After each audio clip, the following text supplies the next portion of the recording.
Hello guys, welcome to our channel success Setu. क्या आप जानते हैं कि जीडीपी और जीएनपी में क्या अंतर होता है? यह प्रश्न एसएससी, यूपीएससी, बैंकिंग, रेलवे और स्टेट पीसीएस जैसी परीक्षाओं में बार बार पूछा जाता है। आज की इस वीडियो में हम जीडीपी और जीएनपी को आसान भाषा, एग्जाम्पल एंड ट्रिक के साथ समझेंगे। तो जीडीपी क्या है? जीडीपी का पूरा नाम है ग्रॉस डोमेस्टिक प्रोडक्ट, यानी कि जीडीपी किसी देश की सीमा के अंदर एक वर्ष में उत्पादित सभी अंतिम वस्तुओं और सेवाओं का कुल मौद्रिक मूल्य है, यानी कि goods and service produce inside a territory of India is called GDP. उदाहरण के लिए मान लीजिए भारत में टाटा कार बनाती है, इन्फोसिस सॉफ्टवेयर सेवाएं देती है, सैमसंग इंडिया मोबाइल बनाती है। इन सभी का उत्पादन भारत की सीमा के अंदर हुआ है, इसलिए इनका मूल्य भारत की जीडीपी में शामिल होगा। इम्पोर्टेंट बात, जीडीपी में यह नहीं देखा जाता कि कंपनी भारतीय है या विदेशी। जैसे कि सैमसंग इंडिया में मोबाइल बनाती है लेकिन कंपनी साउथ कोरिया की है, लेकिन उत्पादन भारत के अंदर हुआ है, इसलिए इसे जीडीपी में काउंट किया जाएगा। अब आते हैं जीएनपी के ऊपर। जीएनपी का पूरा नाम है ग्रॉस नेशनल प्रोडक्ट। जीएनपी किसी देश के नागरिकों द्वारा एक वर्ष में उत्पादित सभी अंतिम वस्तुओं और सेवाओं का कुल मूल्य है, चाहे उत्पादन देश के अंदर हो या विदेश में।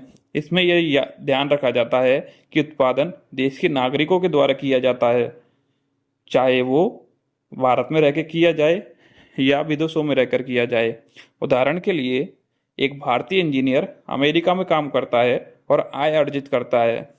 यह आय भारत की जीडीपी में शामिल नहीं होगी क्योंकि उत्पादन अमेरिका में हुआ है। यह आय जीएनपी में शामिल होगी क्योंकि उत्पादन भारतीय ने किया है। दूसरा एग्जाम्पल से समझते हैं। यदि कोई अमेरिकी कंपनी भारत में कमाई करती है तो वह भारत की जीडीपी में शामिल होगी, लेकिन भारत की जीएनपी में नहीं। अब आते हैं जीडीपी और जीएनपी में बेसिक डिफरेंस क्या है। जीडीपी होती है प्लेस वैल्यू के आधार पर और जीएनपी होती है नागरिकता यानी लोगों के आधार पर। जीडीपी में देश की सीमा के अंदर उत्पादन होता है, जीएनपी में देश के नागरिकों द्वारा उत्पादन होता है। जीडीपी में विदेशी कंपनियां शामिल होती हैं, जबकि जीएनपी में केवल देश के नागरिक शामिल होते हैं। जीडीपी डोमेस्टिक कॉन्सेप्ट है और जीएनपी नेशनल कॉन्सेप्ट है।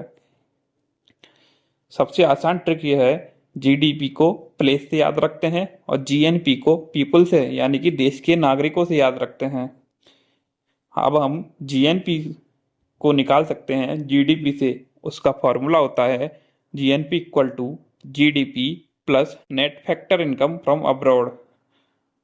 यह यदि विदेश से प्राप्त आय अधिक है तो जीएनपी जीडीपी से अधिक भी हो सकता है, और यदि विदेश से प्राप्त आय कम है तो जीएनपी जीडीपी से कम भी हो सकता है। तो दोस्तों, जीडीपी इक्वल टू होता है देश की सीमा के अंदर उत्पादन और जीएनपी होता है देश के नागरिकों का उत्पादन। अगर वीडियो पसंद आई हो तो लाइक करें, शेयर करें और सक्सेस सेतु को सब्सक्राइब करना ना भूलें। Thank you.